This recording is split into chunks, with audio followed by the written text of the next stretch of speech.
I can sometimes surprise myself when we get into that loop of trying to fix a bug with Claude or Codex or something like that, and it's just not getting it. And I say, well, wait a second, what about this? And it's done. I say, oh wow, I think I solved that, and it's Yeah. it's pretty cool.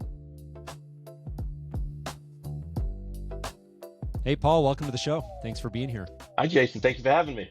Yeah, it's my pleasure. I'm looking forward to the conversation. So, you and I have worked together for a long time, and as I'm starting this podcast up, I thought it'd be great to have you on. And I was thinking about a good place that we could start our conversation.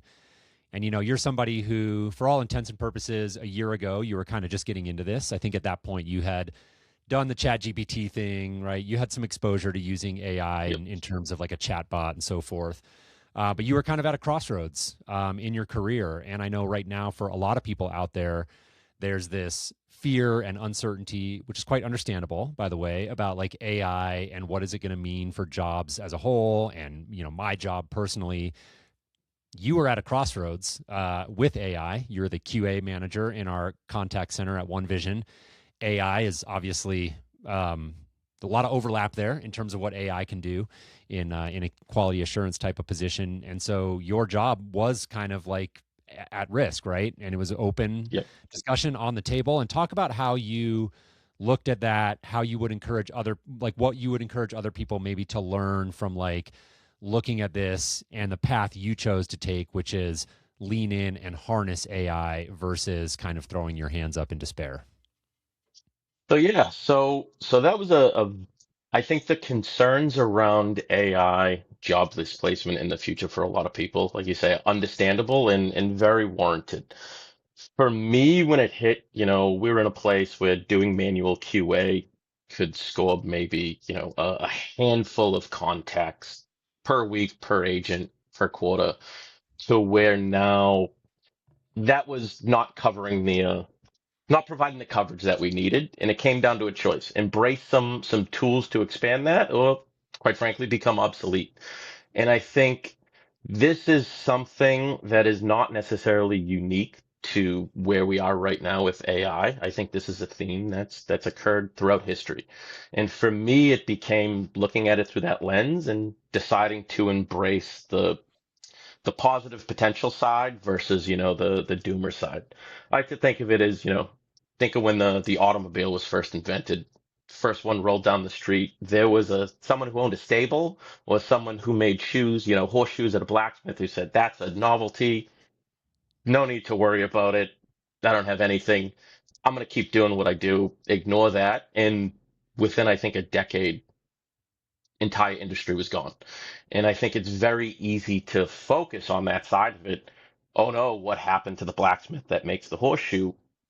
Then forget that, okay, that industry may be gone. We don't ride horses anymore, but entire industries have popped up manufacturing cars, customizing cars, gas stations, the unimaginable things when that first car drove down the street, that became a possibility in a very short period of time. And I think that's where we are with AI.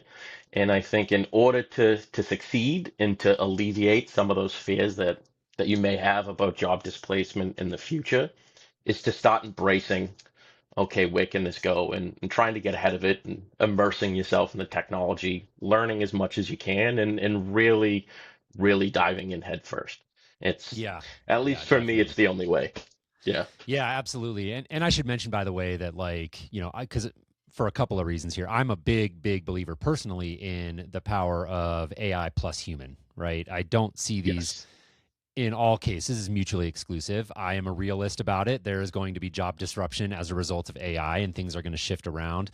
But I think ultimately, like in your example, it was a matter of sort of looking at it and saying, and by the way, we still do a lot of human QA in our contact center, right? That didn't, Yes. a perfect example, right? It did not get replaced by AI, but it got augmented.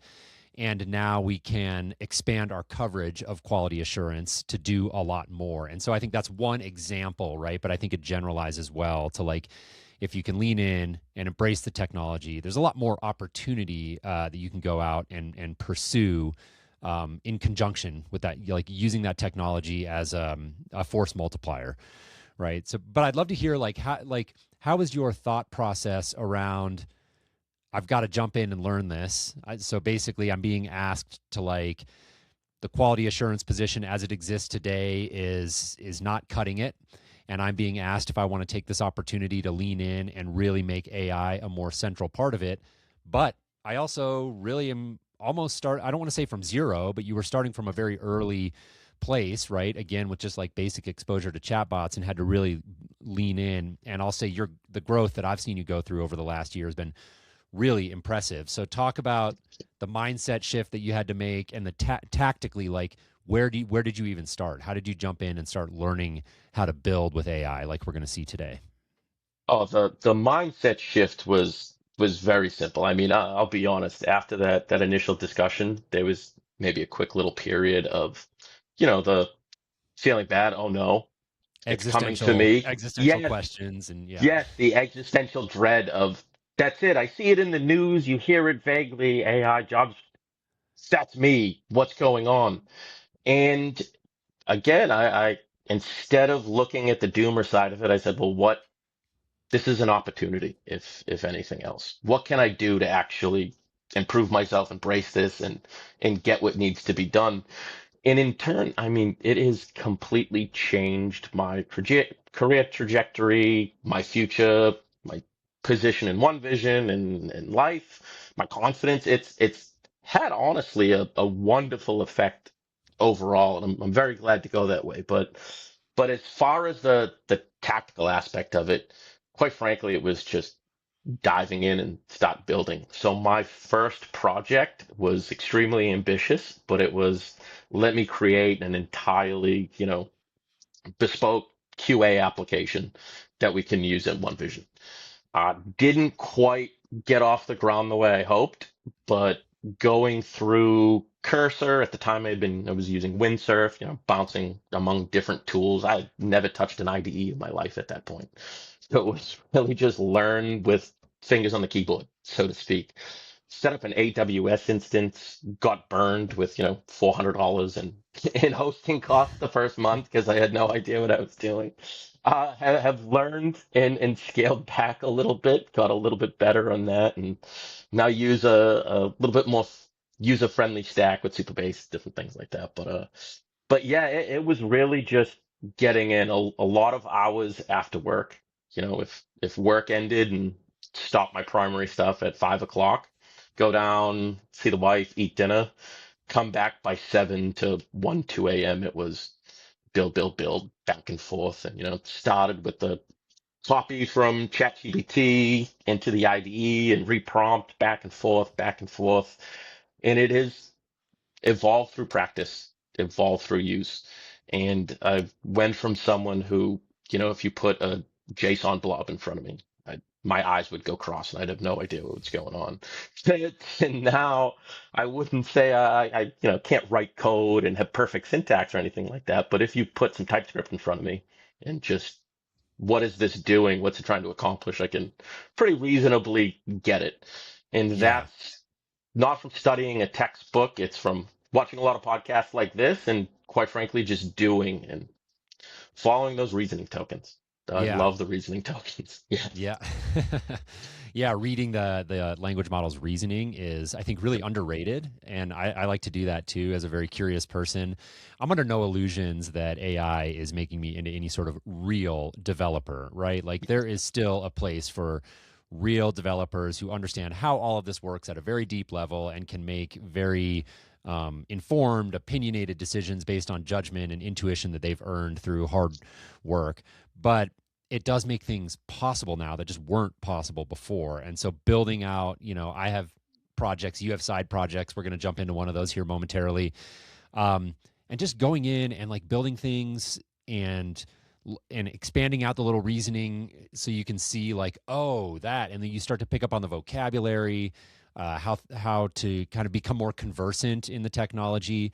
I think like I'm still surprised at how many people I talk to who don't really realize that one of the simplest, most effective ways to learn how to build with AI is just to jump in and ask the AI tool that you're using how to build with AI. So you have to start with an idea. That's one thing I think you said there that I want to underline. Yep. You had a project. The project itself didn't end up playing out the way that you thought it would, but you just had it was a forcing function to cause you to Yes. focus, jump in, start building, you learn a lot, and then you just keep iterating.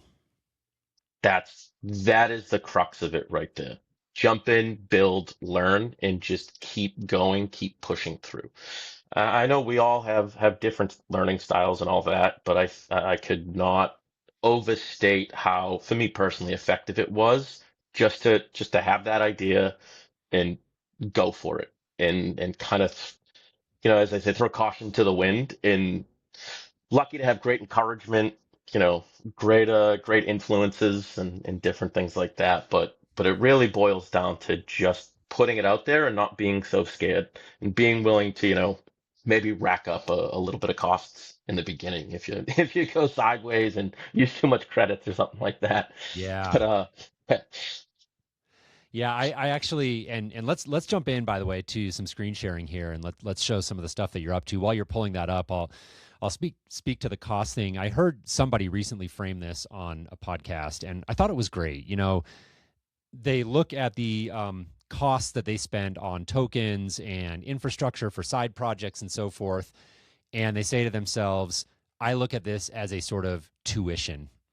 And when you compare it to what you would go spend if you were to say go to school, even a community college, and get some sort of secondary degree because you wanted to make a career change or something, even a modest program that you went to would cost orders of magnitude more than you're going to spend on a Claude subscription or like I said, some infrastructure to support a side project. So when I heard that, that really resonated for me, and that's how I like to think about the money that I'm spending here is like the value of what I'm learning just dwarfs the cost that I'm spending on tokens and infrastructure.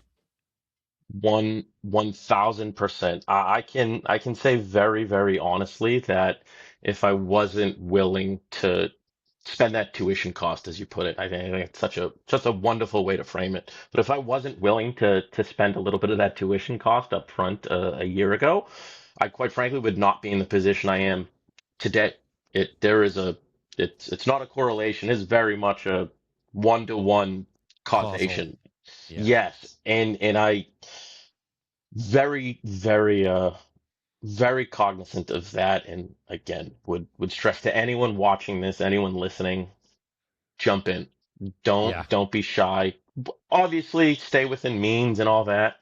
Didn't miss any mortgage payments to sign up for a Claude Yeah. Code plan, but very much need to have that tuition one way or another, whether it's Yeah. It's time, it's money, effort. It needs to be spent to build something. yeah, it's money and time well spent for sure. So let's Uh, jump in again as we dive into this. Just want to remind everybody watching or listening that Paul is about a year in, right? And what we're going to see is his process that he's developed. And this will be my first time seeing it up close in person. But Paul, obviously, you and I work together. I know a little bit about what you're up to. I alluded to it earlier. It's been really impressive to watch how you've grown. So looking forward to diving into this and seeing, how far you've come and what you have going on here. I'm sure I'm going to learn a lot as well. Talk to me about the project that we're going to be working on, and you have, I think, a specific feature in mind that we're going to try to build, see if we can get through it here end to end in the limited time we've got.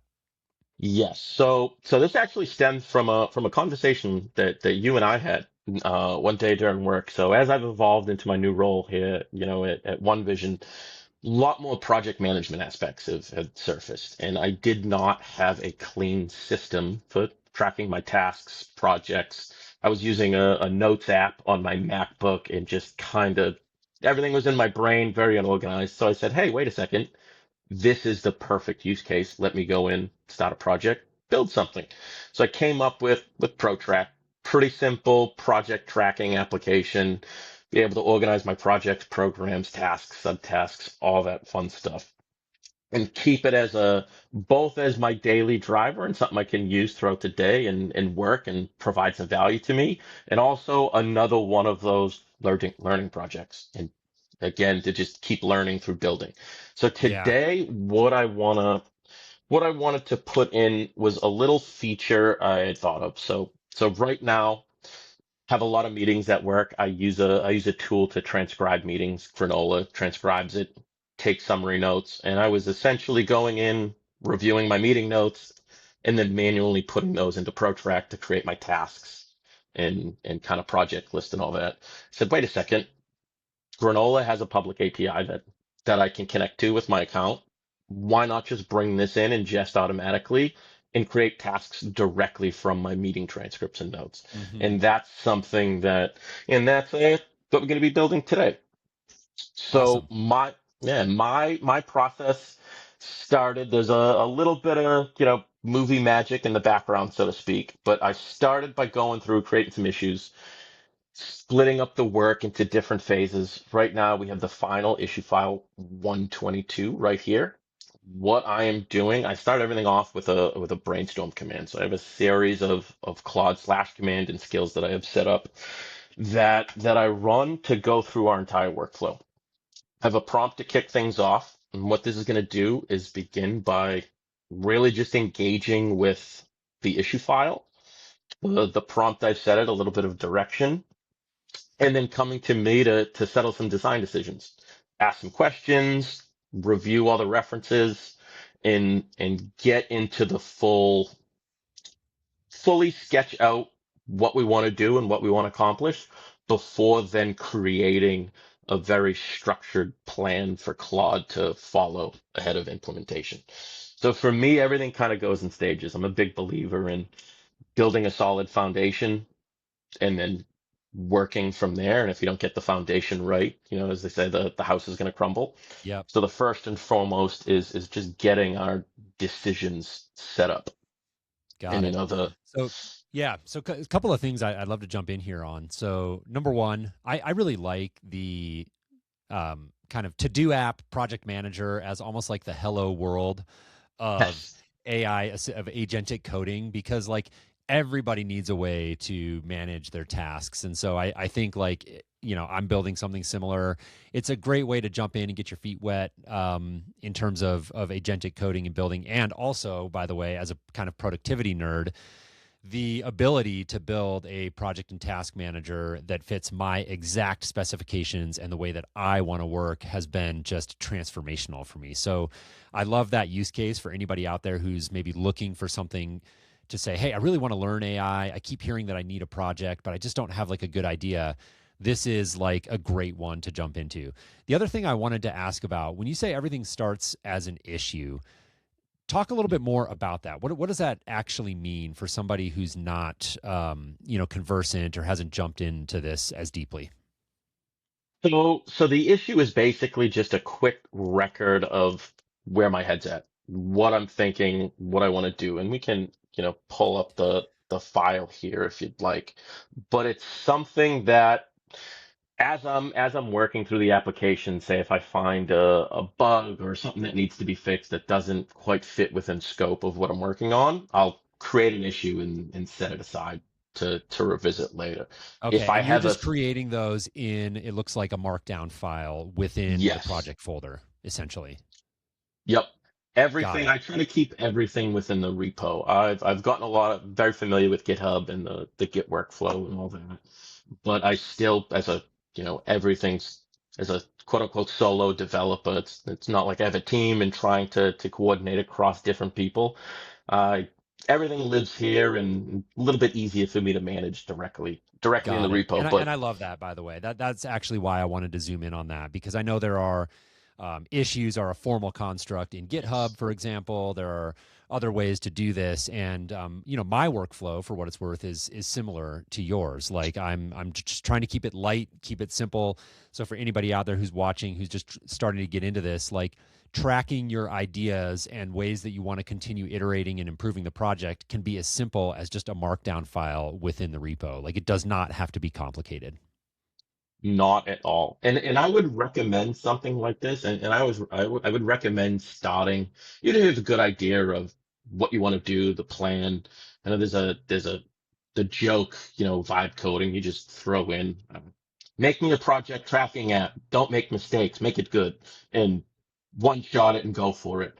I'm very much more of I can see the appeal in that, but personally, like I said, it's not just trying to build a task, an application to provide me value day to day, but a learning experience. And the way I Exactly. see it, if I start with an issue and then turn that into a plan and then go into execution review at each step of the process, I have the opportunity to answer questions, challenge any kind of assumptions I've made, learn something new, see what direction the AI is pushing one way or another, pressure it and say why, make some decisions and shape it. And again, each one of these steps acts as a check in that process and another opportunity for me to again just learn something new.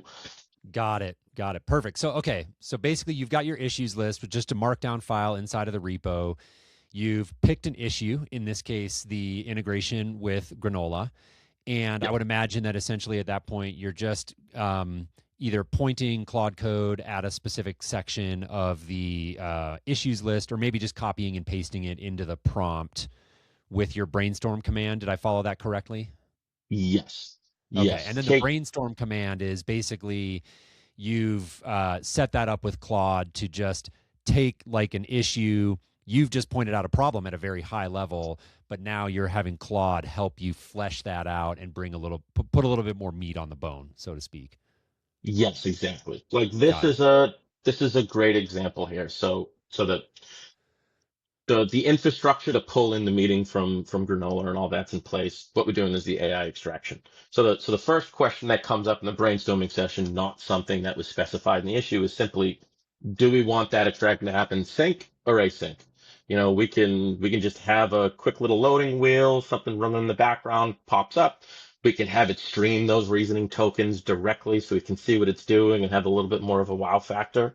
For this particular use case, going to actually go with option B here, the async worker. And the reason for that is we have some infrastructure in place already. So there's a different feature to where you can go into a project and protract and create a project plan, provide it some context, some notes, existing tasks, different things like that. It'll make an AI call, come back with some suggestions for different tasks in a full project plan. So that is something that's already been built in, some of that concept of the skateboard, scooter, car. That foundation exists, and now we're just simply building on top of it instead of trying to reinvent the wheel. So as much Got it. as, this may be a different call, going to be a little bit quicker, hopefully, than the full project plan because it's simpler prompt, just an extraction. Still want to use those same guts, so to speak, to make our lives easier. And then, if in the future we decide we want to improve on it, we can always add a sync feature and keep the async as a fallback, something like Yeah. that. Yeah, exactly. And while this is chewing on that, I think the thing that generalizes really well here that anybody watching can take away is that again, ultimately AI, like using agentic coding tools like Claude Code, is not just about using them to write code. It's about using them to help develop ideas, refine them, put a plan in place, et cetera. So again, this brainstorm command I think is a really good illustration of that. You don't have to be super technical. It'll come back to you and it'll say, okay, here's option A, B, and C. And then in this case, we just picked an option. But in a lot of cases, I know for me, like as somebody who's curious and wants to learn, I'll be like, okay, well, tell me more about this. I don't quite understand Yes. this sentence.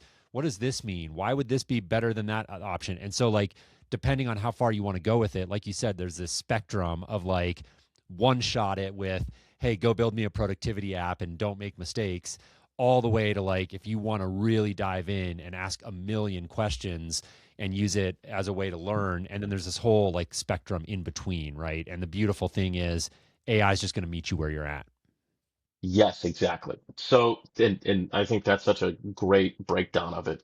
This, for example, this brainstorm, this question, extraction point, do the trigger, do you want it to happen immediately as soon as the meeting is imported, or to manually, click a button to extract it? Something like this, without the say the time limits of a podcast like this, trying to get this done, maybe something I engage on for the next, hour of my life is going back and forth. What do we want to do? How's it going to look? what exactly are the pros and cons? What are the drawbacks? The why? Explain everything to me, nose to tail.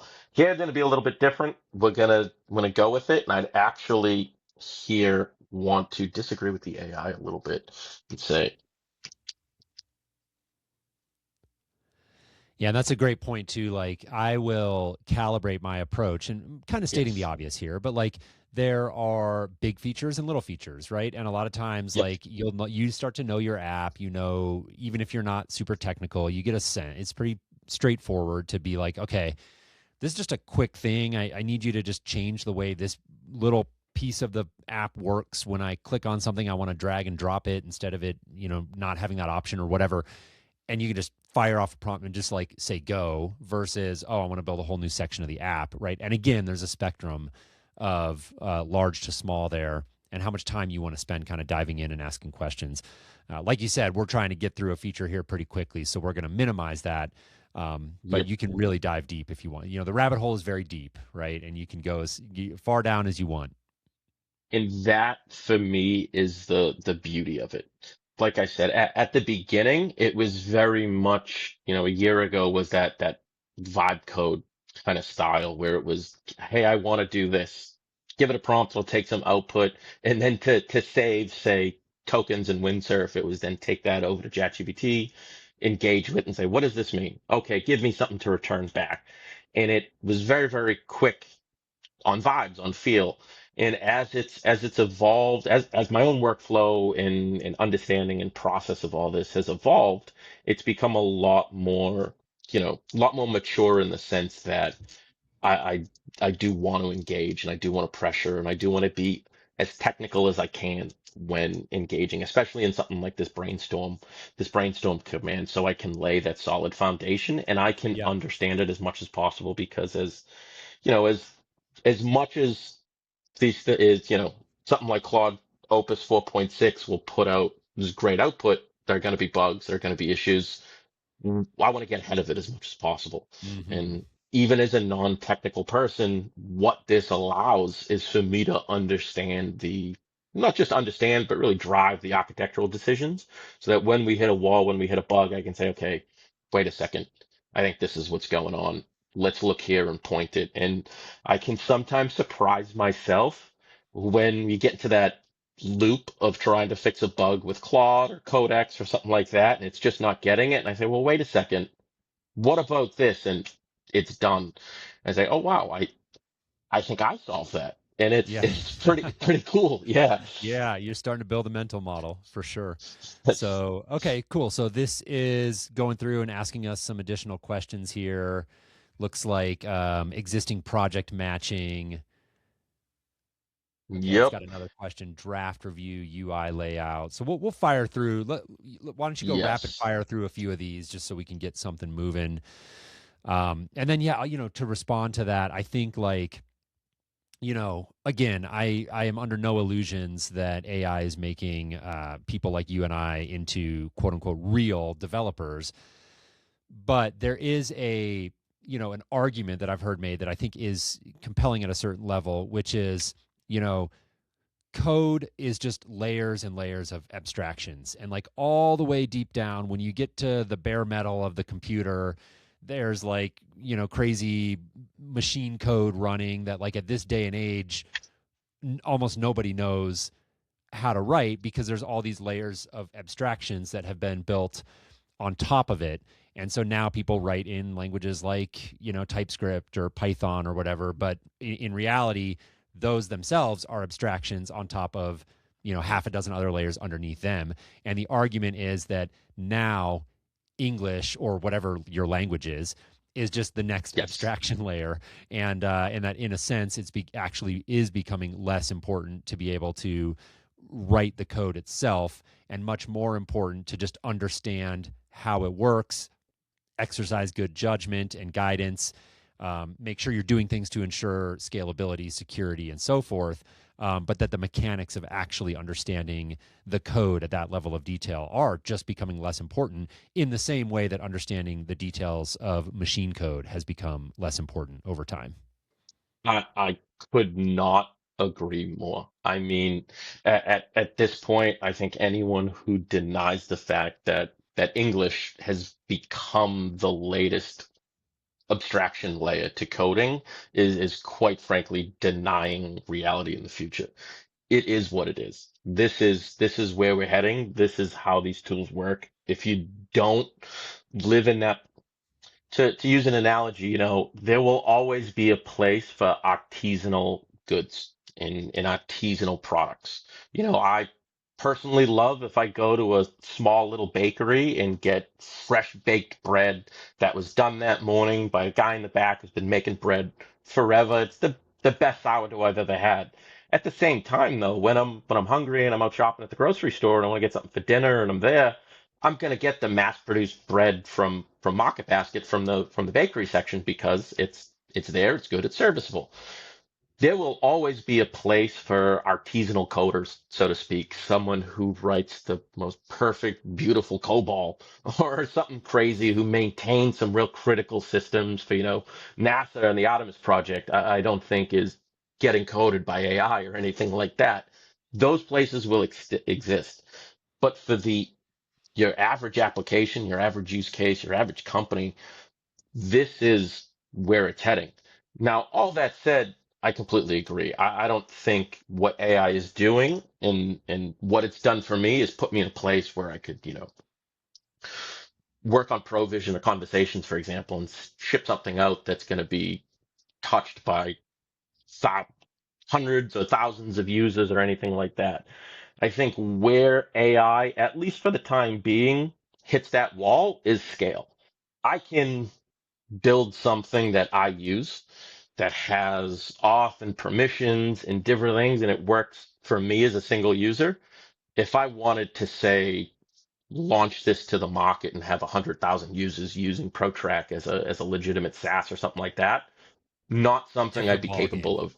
Exactly. And Yeah, that is for sure. where the experience and the knowledge that comes from, developers, software engineers, coders right now in the market, that's where they can leverage and really turn AI into something else.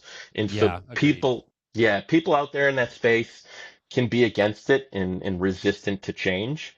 And I would again go back, you don't want to be the horseshoe maker and wait and say, no, no, no, no, it's a novelty. This is what I do. I don't want to, make wheels instead of horseshoes. You Yeah. have to understand where the wind's blowing and get behind it. Yeah. At this point, I've really tried to compartmentalize and look at it and say, okay, I've got to put my personal feelings and concerns about AI and where it could go in one bucket. And then I have this other bucket of like the genie's not going back in the bottle and it is here. And so I need to learn how to embrace it and use it for good, both for me and my family and the company I work for and my community. Because I think the more good, thoughtful people that are getting in and using the technology, the more likely the positive outcome scenario of AI is going to be. And so ultimately, it comes back to being pragmatic about it. So all right, jumping back into this. So tell me where we're at now. I think we fired through a bunch of brainstorming stuff. Where are we at in the process here? Yes. So brainstorm, the command starts with asking questions. And then obviously, like I've said, it's a learning tool. So after we go through the questions and get everything settled, it then presents the design. So the architecture and data flow, schema design, UI, all these different aspects of the plan and what's going to look like. It's going to present and ask for permission before moving forward. Obviously, for the sake of expediency, not doing a hard review of these and kind of going along and accepting the design as is. But this is the standard flow, and again, part of that check to what can I learn new here out of this?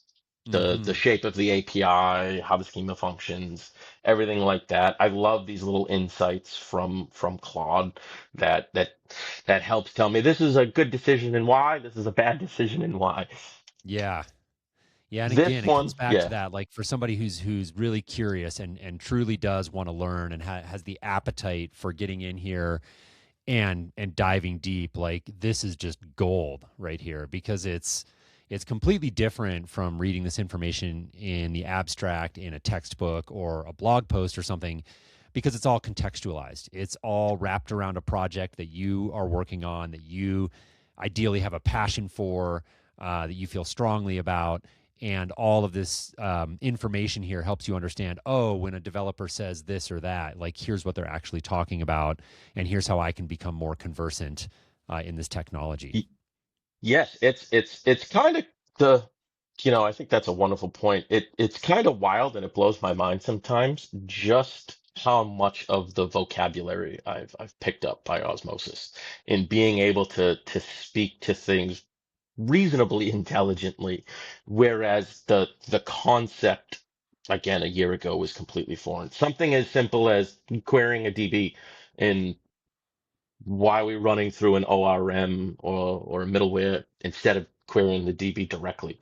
And the entire concept, let alone just knowing what an ORM is, and the entire concept was foreign to me.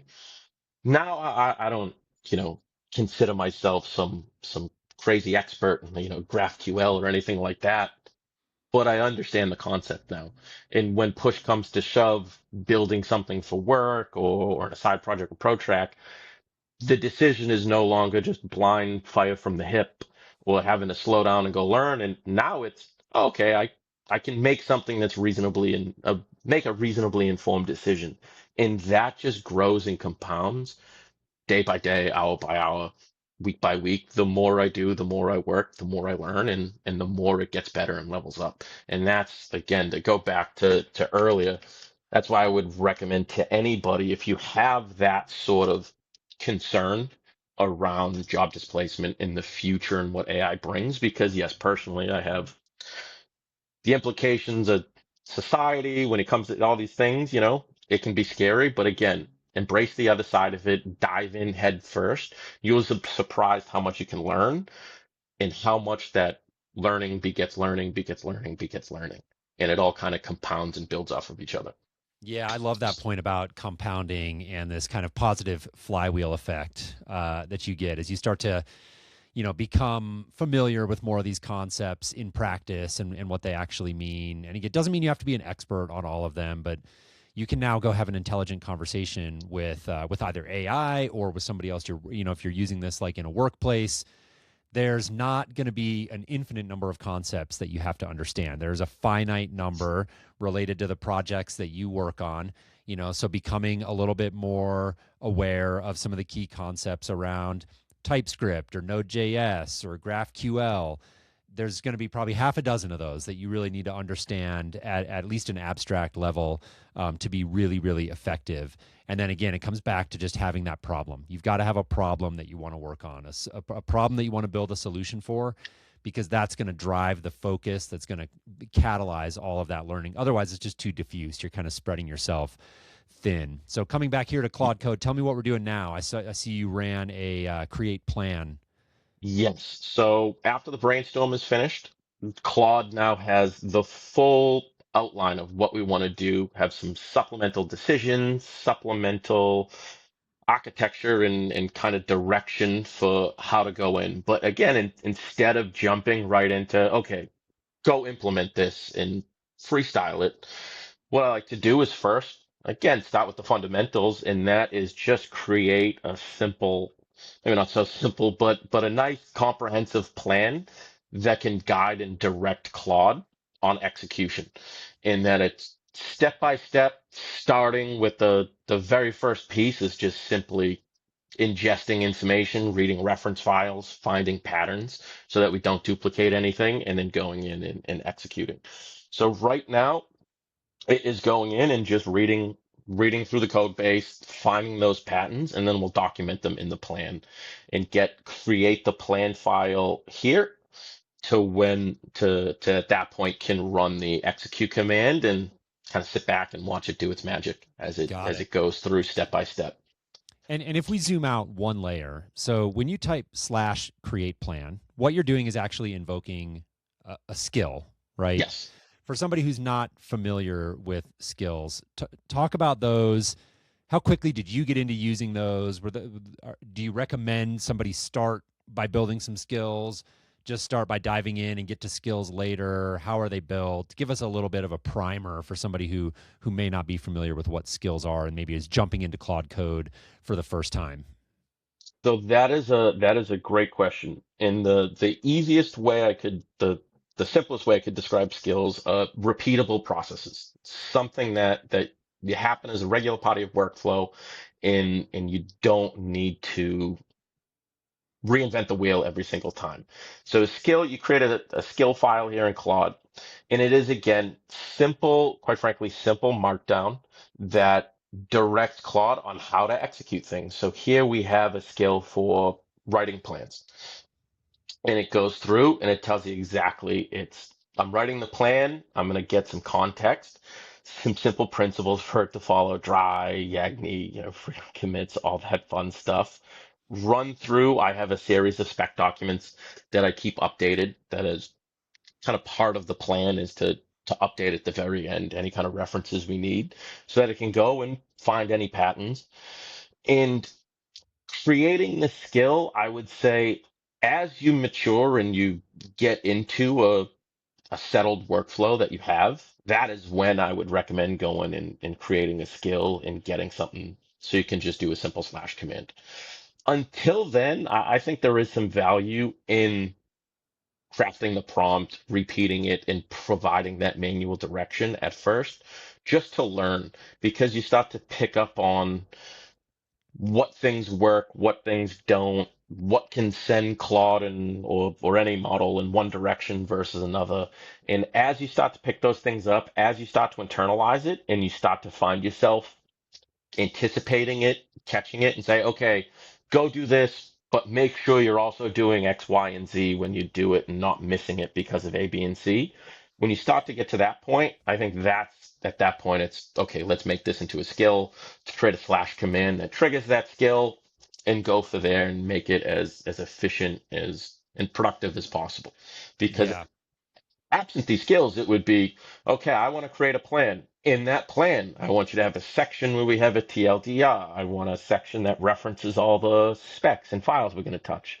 I want a section that adds so much cognitive overhead to try to think about, so much room for error with what you're going to get in the end, and drags down the process quite a bit as it matures and you want, more focused on efficiency and getting things done, having something be repeatable. I think that's where these Yeah. skills really come into place. And the same with agents, quite frankly. So as we move into, and now our plan is complete and we can see it right here. So this is the final deliverable. It's a fairly large implementation, but we can see here, quick little TLDR progress bar to follow a Claude, which then triggers an audit at the end and an audit agent once it hits 100%. But a quick little TLDR of what we're doing, critical decisions and rationale behind it, references for relevant specs documents, pattern references for the code itself, because again, we want something dry, we want something repeatable. We don't want to just have a bunch of spaghetti and repeated functions all over the place. And Hmm. then the task list itself. And the way, at least for me with these plans, I found at first, my first iteration of this was writing the code within the plan, which is really duplicating work. So here we have just quick little references, quick direction. Anything that has an existing pattern or something that the AI should be able to do to it is structured just like this. If we get into any novel code, anything that's unique to this plan file and this implementation, that is when the plan will sketch out some code and some direction to give to the execution when we run it. So Got it's it. yeah, it's pretty cool. It's fun to looks like I lost my terminal there for a second. It's pretty cool how it works, and it's again very comprehensive. I tried to follow the skateboard scooter car model, but my nature is to sink in and Yeah. maybe Yeah. over plan, over analyze a little bit, and this is what it turns into. But once, Yeah, I'm a similar way, and I think that's worth pointing out. For anybody watching, is like there's a lot in that plan, right? And the reality is that for different users, that may or may not be how you want to see a plan presented. And again, that this comes back to the beauty of these agentic coding workflows is that you could just simply go in to your skill and calibrate it the way you want. So if you're yes, much more of, let's say, like a design person, product person, and you just want to know, like, at the end of the day, what is the UX going to look like? How is the user going yes, to engage with this? What are the possible failure modes? And how are we going to present those in the UI so that we avoid confusion and so forth? You could calibrate your plan skill to whatever you want. So I think that's worth noting. The other thing is I would agree with you. Like developing skills is something that I did not do right away. And I think it might be useful for some people, but probably a premature optimization if you're just getting started. If you're just getting started, this can literally be as simple as installing Claude Code in your terminal, whether that terminal's in Cursor like we're seeing here or elsewhere. And there's a million videos online showing you how to do that, and then just going in and having a conversation with it, just like a chat bot, and just tell it what you want to build, and then go from there. And then periodically, you can even say, hey, based on this whole session, maybe are there some skills we should develop? Like you can actually ask the AI to yes. sort of coach you through how to think about that as well in the context of your specific workflow and project. And that's really how these developed for me. And again, I think that's such a good point, that shape it how you want. And that's why I would again say to maybe hold off until you start, I don't want to say develop a style, but start to develop some preferences and understanding so that you can craft these and customize them to your specific use case. I've been did we are all very fortunate that there are some wonderful resources out there. There's Thinking Straight, this podcast right here. There's a number of different podcasts, Substack, Medium articles, so many resources. Anthropic has some great courses and resources they have on their own, different things like that. That it's very easy to say just pick something from the internet and blindly say, I'm going to use this and go with it without really understanding it, just because. I like to use things like that as a foundation, and again, build on top of it, tweak it, and make it to how I want it. And that is really the unlock, and why again I'd say it hesitates slightly before jumping into building skills and agents. Have that understanding first, build up a little bit of that muscle, and then ready to go in, refine it, lock it in. We have something Agreed. like this. Well said. And Yep. yeah, and just as a little context here, so context. I context management, I think, is the maybe single most important thing with any of this, whether you're coding with AI, developing workflows in a chat bot. There's a reason why I like to use Cursor as a UI for almost all my AI needs versus going to, say, ChatGPT. Part of that is the context window. Not filling it up and overflowing it and being able to manage it, I think is extremely powerful. So right here between the brainstorming and creating plans, we're hovering, I was thinking around 80,000 tokens. Want to cut that down. Want to try to limit it to around 200,000. I never like to go too high above that because quality starts to drop off from all the different studies from all the major labs. So Claude has this very good tool, Compact. This command that runs compacts it into a summary, so it has some idea of the plans and the decisions we've made, and it has some memory located back there, and it's not coming from a completely fresh place, but it does clean up our context window a bit and Yeah. allow us to execute without the concern of we're going to go over and it's not going to forget things and get a little bit wonky as the window Yeah, fills up. that's a really good tip, and I think that's something that I didn't quite pick up on until I was fairly deep into it. But using that compact feature at natural checkpoints, so you've gone through the initial brainstorm, you've developed a plan, you get easy to get a feel for where those natural checkpoints are, and then just running that compact command to get the context condensed down. Basically, Claude will do its thing behind the scenes and compact it down into the key thing so it still understands where you're at. It's not going to lose the thread, but it's going to really clear out that context window before you start the build, which is great. And I made this mistake a bunch of times where I didn't proactively compact the context window, and then I'd be in the middle of like building a feature and it would stop and do auto compacting. And it wasn't like the end of the world, but it was a very like anxiety inducing because you was like right in the middle of something big and it just stopped. And then you do kind of lose some things there and the performance degrades if you're not managing that. So I think that's a really good tip for people. Yeah, and I mean we can see it now, right? This is a large feature. You can saw from the plan there are a lot of files getting touched, a lot of reference documents that it's going through to read because this is touching a bunch of different areas of the code base. And you're at 95,000 tokens of the context window used. When you look, it was 80,000 before. w- Very, very quickly that starts to fill up if you don't manage it proactively and run into those kind of issues. So that's why for me, it's always, always trying to make sure that I have one eye on that number and doing what I can to manage it and not let it go out of control too much. Mm-hmm. So so here we've run the execute command. It's read through our references, picked up context that it needs, read through the different files. It's now created a new branch in the Git directory for us to work on, and it's got its task list and it's running. And it's going to go through one by one, check off all those boxes, whatever work is necessary, and get us to a place where we're ready to commit, create a PR, and start some code review. Something like this, I found Claude Code has a command simplify that I like to run after a large implementation like this, just as a final kind of check to anything I didn't miss. It doesn't often bring back huge critical findings, but it's a peace of mind thing. I like to run many checks before getting things out.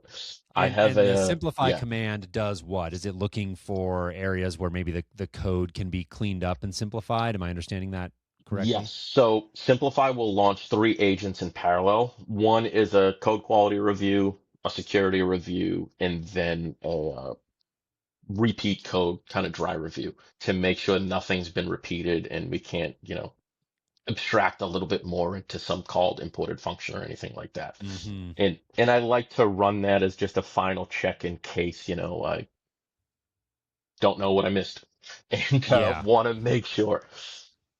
I think those kinds of things can really help give you peace of mind as somebody like you or I who's coming to this from a non-developer background is having these tools and workflows in place to like, hey, I just built this thing. Can you give me one last sanity check on the security, the scalability of the code? I want to make sure I'm not making giant messes that are going to impact performance later and be a nightmare to clean up. Those sorts of things. Being proactive about that, I think, because I do think that a lot of people will see what we're doing here, and if they're just beginners to this, it can be very intimidating. Looking at a terminal, looking at all of this code, and understandably so. Like it's a lot to digest.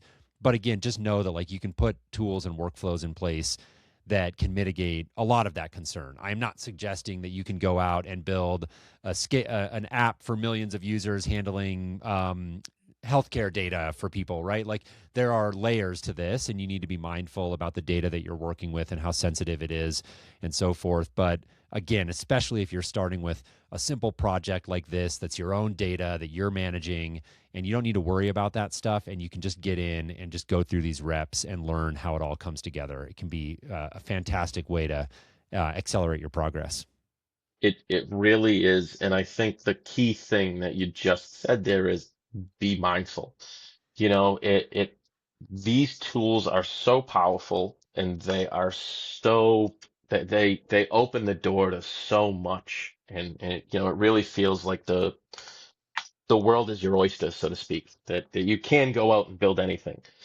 But but you always have to keep in mind your own limitations and exactly that not trying to build something that scales up to a ton of users or anything like that. Stay within the lane and then progress from there.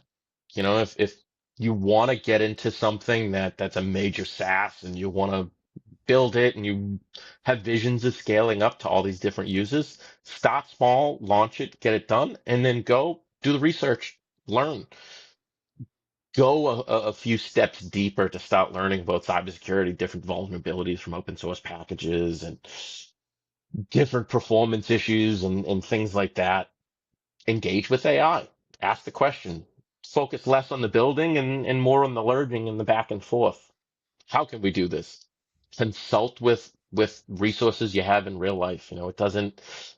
I credit, quite frankly, you and another colleague we have, Ian, as being huge drivers of everything I've been able to do over the last year, as just being resources that I could go and say, have a question, what am I doing? A great example. So last year, when trying to build that initial, QA application and hosted on AWS and this big pie in the sky and all that. I remember I got it to a certain point and I was excited. And I said, "Hey, Ian, can we, take a look at this? What do you think? What am I doing?" And I'll never forget the first question he asked me. He goes, "What's the schema? How's the database structure? Is it normalized?" And I was like, "Huh, I don't know. That's a Yeah. great question. I What I does don't even normalized mean? yeah, what does that mean?" And then it launched okay, let me go learn about databases and schemas and 3F and all these different things. And it launched a whole separate journey that was part, okay, I'm going to go into a chatbot and talking about database normalization. What are we doing? And stop looking up some YouTube videos and reading some articles.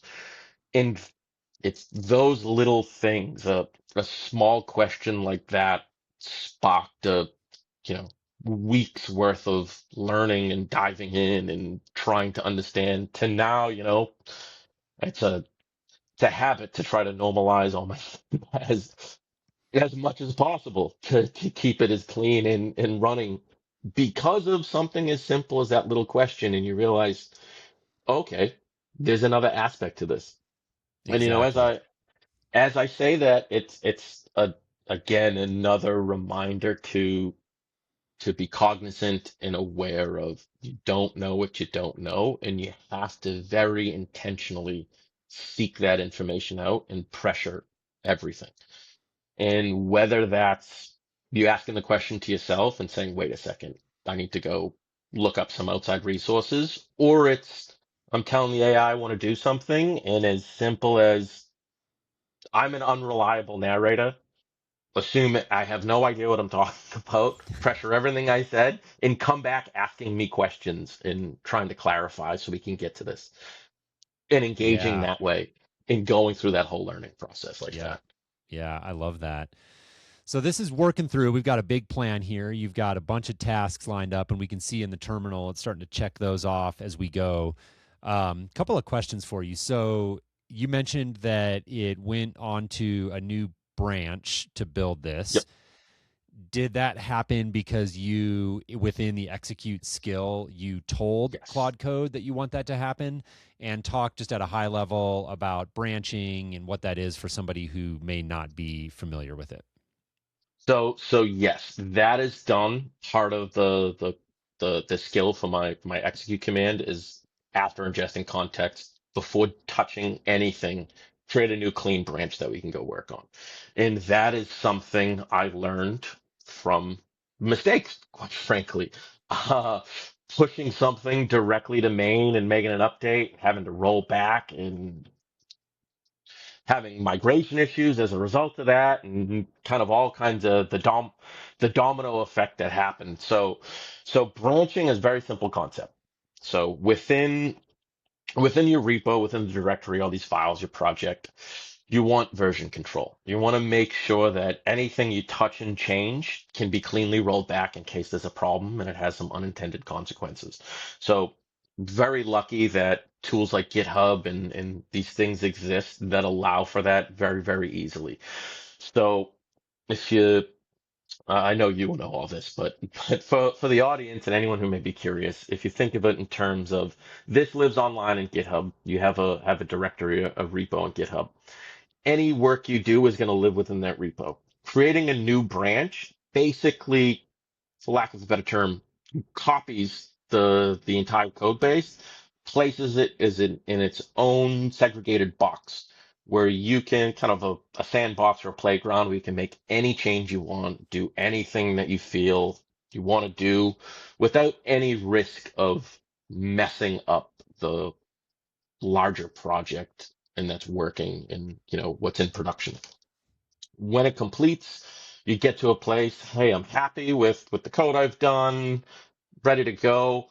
Take that branch, you create something, a pull request, a PR to essentially asking permission to merge it in with the main repo and get that deployed into production. And it's that point, you trigger another check, and the PR comes with its own review that needs to pass before we're ready to actually merge and feel comfortable saying, okay, this is now part of the application. This is live.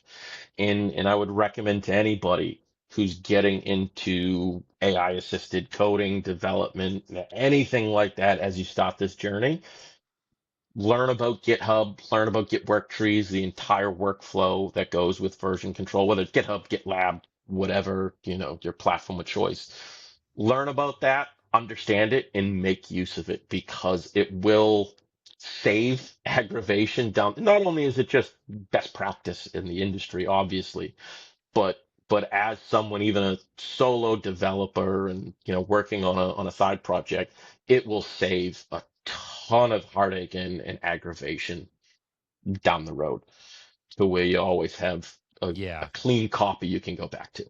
Yeah, totally agreed with that. And by the way, it's another thing that you can learn in context, meaning AI is very conversant in all these GitHub concepts. So if you need to learn about what GitHub is and you need help getting your repo connected to it so that your work on your computer can sync up to it and so forth, the beauty of it is just you can just launch Claude Code or Cursor or whatever tool you're using and say, hey, I'm brand new to GitHub and I want to get it set up and I need to understand branching and work trees and stuff like that. And like it can sort of coach you through all of that as you go, which is, again, I think by far the best way to learn all of this stuff.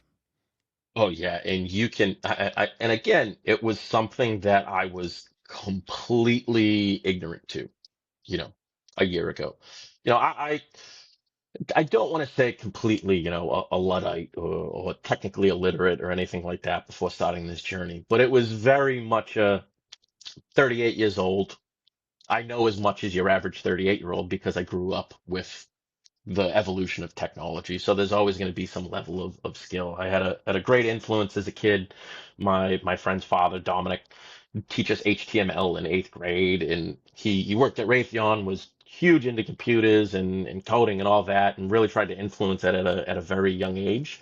Didn't quite go that direction, went more towards law. I I used to work at in the state legislature drafting legislation, researching legislation, completely non-technical, but there was a little bit of a base level knowledge, but something like proper GitHub workflow and branching and version control and pull requests and pushes and commits and all the different verbiage and completely ignorant to.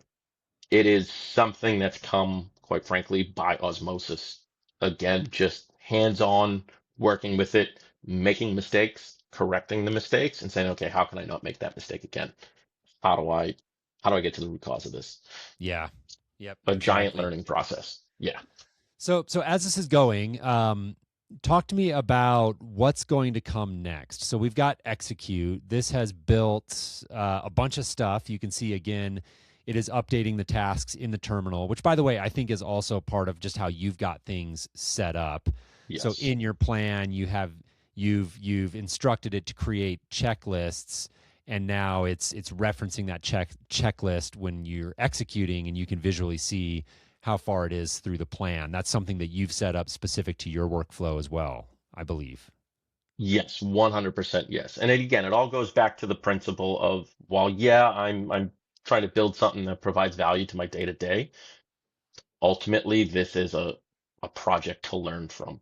And as nice as it is to maybe speed things up and just, hey, go do it, my typical process would be to read to follow along as if it was a show or a book or a game. I was a big video game guy, late into the night playing games, doing this.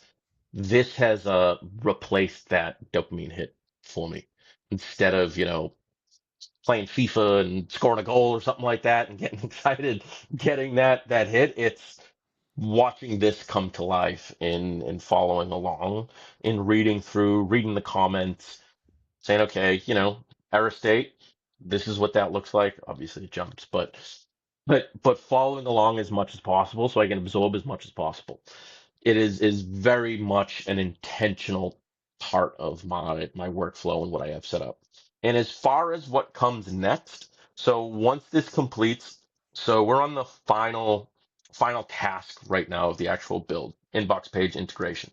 Once that's done, it'll go through documentation. So again, as I mentioned before, I have a series of spec documents that outline the entire project from PID, TID, text plan, UX spec, API contract, ADRs, all that fun stuff. I like to keep that as up to date as possible so that there's always a reference point, a source of truth, so that there's never drift. The big thing I found in my early kind of work is start to drift from original decisions, and that's where the spaghetti code happens, things go off the wall, and all those stereotypical vibe coding issues really, I think I found came up from that drift from the central plan and idea. So I've made it very intentional part of the workflow and the operation to always make sure we go in and update those and keep them as current as possible. So there's always ability to go back and reference what is the correct, schema, what is the correct API, input, output, all that, and have something to go from so that we don't drift away from it. Once that is done, there will be a final check. So I have an agent that triggers on completion. Once that task percentage hits 100, my agent will fire. That will then go through and check all of our code that we just wrote and make sure it hasn't drifted from any of our spec documents and hasn't discovered any major issues and introduced any major bugs or vulnerabilities, anything like that. Very Once cool. that's, yeah, once that completes, depending on the scope of the implementation, like for something like this, I typically run that simplify command as one final kind of sanity check. But once that completes, it's ready really to create the PR, commit the branch into GitHub, and trigger codecs to then launch a code review. And I really, really like that. And I have that set up very, very intentionally. As you can see, we're in Claude Code, we're in Cursor, not using really any OpenAI models.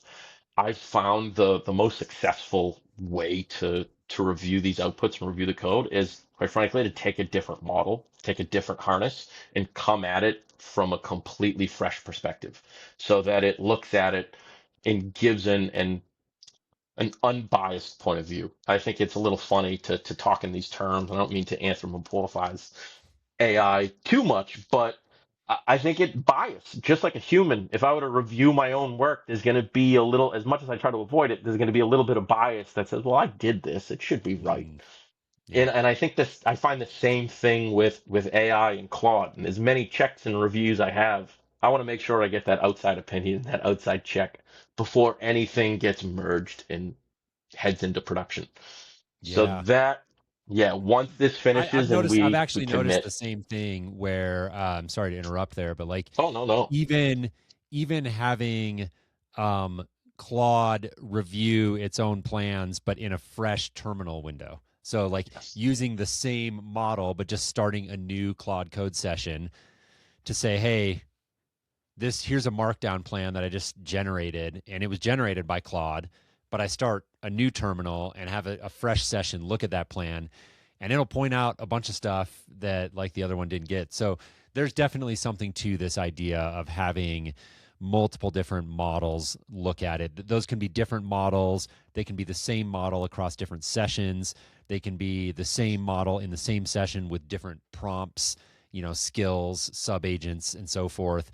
But this idea of like multiple points of review, maybe for UI, maybe for UX, maybe for security, maybe for code cleanliness, is just a great way to, again, especially as somebody who may be a non-technical builder coming in here, give you a little bit of peace of mind that like your code is being looked at from multiple perspectives.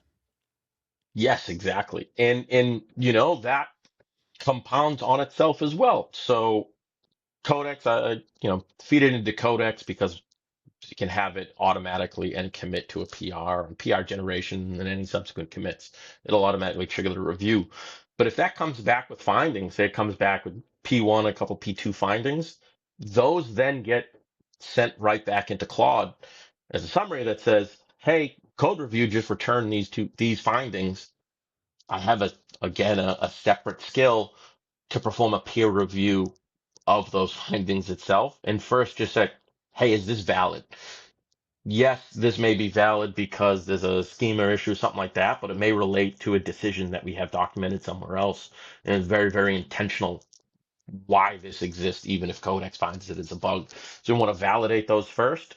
And then if they're valid, locate the fix, implement them, recommit, and kind of get that loop going until we effectively pass code review and the PR is ready to be merged and go. Got it. And at that point, like I said, I tried experimenting with the DevOps stuff and manual, using Terraform to build out an AWS deployment and all that. I found at maybe we'll get back there at some point, but I found using things that, services like Supabase, Render for the Fastify API, and different kind of stacks like Vercel, those make things much simpler, much easier to Yeah, definitely. to That's to get going worth off the actually ground. underlining. Yeah, so there's a whole kind of like class of products out there. You mentioned a few of them: Supabase, Vercel. There's a bunch of them out there that are like really powerful tools that give you a lot of what you're going to get by going, full bore on like a custom AWS deployment. And maybe there are things that you're not going to get, but it's probably the 80-20 rule, right? Where you're getting like 80% Yes. of it with like 20% of the knowledge required and potential headaches. And they are really built with like AI, agentic coding, people like you and me in mind, where, hey, I want to build a legit app that performs at a reasonable scale and is available. It's a cloud, a SaaS app, and you can go do that without necessarily having to go become like an infrastructure expert. So it looks like the execute skill completed here. What are we looking at now? So right now, this is the auditor on plan completion. It fires automatically once the plan hits 100%. It's going to give us a little bit of insight into the architecture. This is what was created and the flow, files modified, and it's just going through and checking on everything and making sure, again, the real focus of this is specifically so that we haven't drifted architecturally from any previous decisions. We're not repeating code unnecessarily. Anything that may not have been covered in, or we may have had as an oversight during the brainstorming planning phase. Again, Got it's it. it's really layering checks on checks on checks. And part of that is because I think there's legitimate value in it, obviously, and the other part, again, goes back to being a not coming from a non-technical place, wanting that sanity and peace of mind that I'm not sending something out that's going to be broken or exposed or poorly designed. Yeah, yeah. So I think in conclusion, I would love actually if we could, because there's more we could go. We're not going to get through the full deployment here, but I'd love to see the execute skill. If you could pull that up Of on the course. screen, because there's a lot that you appear to have packed into these skills, and I think giving somebody looking at this a real, more concrete example of um, of what that actually looks like. And so we don't have to So go through this line by line, but a couple of the things here, give us kind of a high level overview of how you have this laid out. And I'm particularly curious about these end phases where it's updating documentation, it's doing this kind of final review. Like, what does that actually look like in practice to get that all set up? yep. So it's all about going in stages for me. So first is just orienting everything correctly.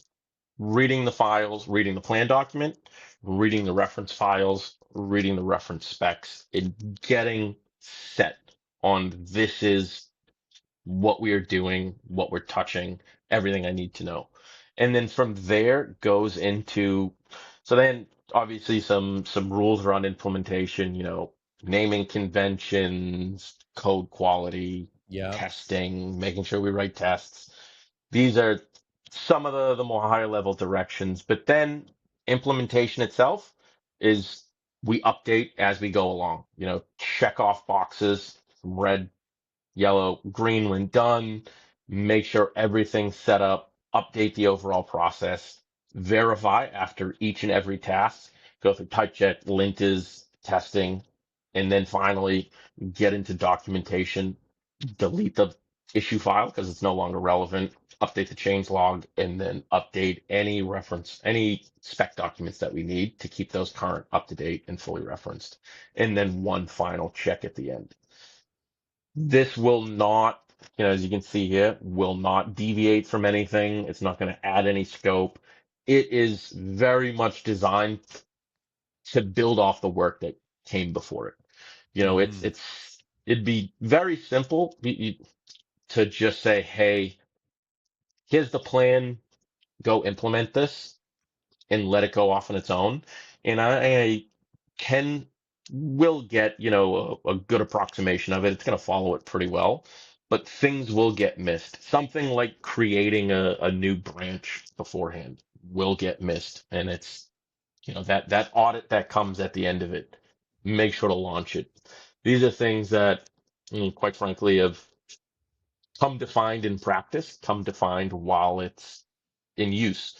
First time I ran it, didn't have any sort of direction or memories in Claude. Claude memories are another great thing that I think Claude Code has. That's pretty awesome and a pretty cool feature. But these things weren't present every single time.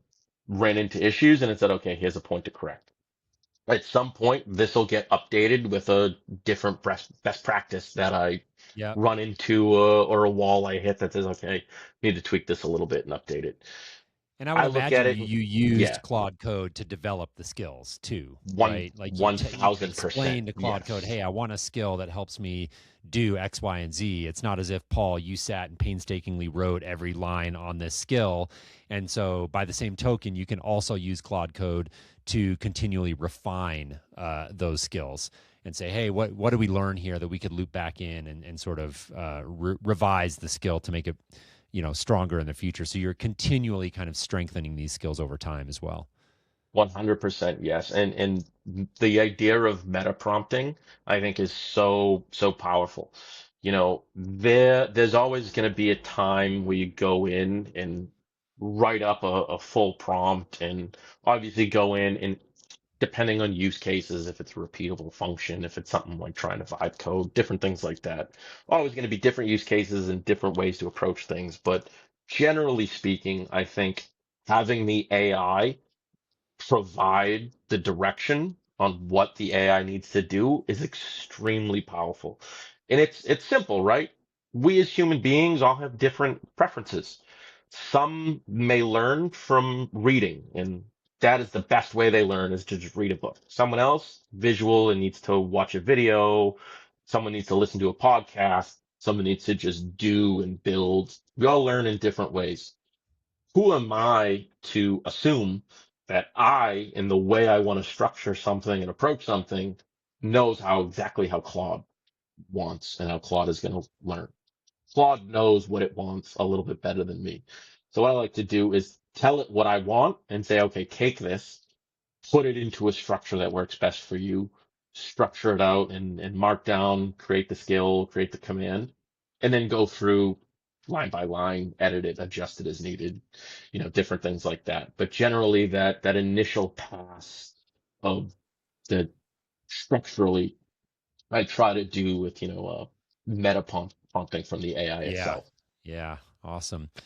All right. Well, I think we're at a good place to start wrapping things up here. So it looks like this did go through, and that final review did find some things. It looks like missing Yes, it tests did. I saw there on the list, and a couple other examples of warnings and stuff that it found. So at this point in the process, you would simply take that and loop back through potentially and Yes. just fix what needs fixed. Maybe there are things you decide to ignore, etc. But again, this is kind of a nice. We've really shown like the loop of different skills that you're using to get this built out. And then, like you said, there's even an additional check where you deploy it to GitHub, and then you have Codex look at it. And so it's all about these loops, different skills and Yes. sub agents kind of helping you through the process at every step. Yeah, and you can see here it found some critical items. It found some less than critical warnings, duplicated helper, unused schemas, and dead code, missing spec updates, prevented that little bit of drift, gone in, fixed them, has a Cutman, hey, do we want to update anything else? Do we want to go in, write some additional integration tests that may be missing, or are we ready to commit? Obviously, I'd, go through and, like you said, make sure, verify some of these findings, get these tests created and all that. But yeah, that is almost the full end-to-end process here. Yeah. Yeah. Awesome. Well, Paul, this was crazy. I mean, I knew you'd come a long ways, but seeing this up close and personal, like you've built out a really cool workflow here. And I think super inspirational, again, especially for people out there who might be listening or watching who are just brand new to this or thinking about diving in, like to see how far you've been able to come in a year, building this really robust development pipeline with all these different checks and balances in place. Super cool. So I really appreciate you coming on and sharing that. If there is anybody watching or listening that wants to connect with you, maybe ask a follow up question, what's the best way for them to do that? You active on LinkedIn? So have a LinkedIn. You can find me on LinkedIn, Paul Donato, the third. I'm the third in a line. There'll be a couple of other ones. You can shoot me over an email anytime, pdonato23@gmail.com. Happy to connect, happy to engage, and really grateful for the opportunity here. And for anyone watching, listening, who hasn't started this journey and maybe is a little intimidated and says, I'm not technical. I don't know. That seems so overwhelming. I promise if I can do it, you can do it as well. This, in it, almost to the day 1 year ago, this would have been the equivalent of trying to read Mandarin to me. It was completely foreign, give me a headache, and quite frankly, probably frustrate me and want me to walk out of the room. But with intentional effort and really open mind, you can get there and you can really do some magical things and surprise even yourself. And I would kind of encourage every single person to start that journey in one way or another. Awesome. What a fantastic place to wrap things up. So, Paul, thank you again for coming on the show. Really appreciate it. I hope you have a great rest of your day. You as well. Thank you, Jason. All right. Take care. Bye.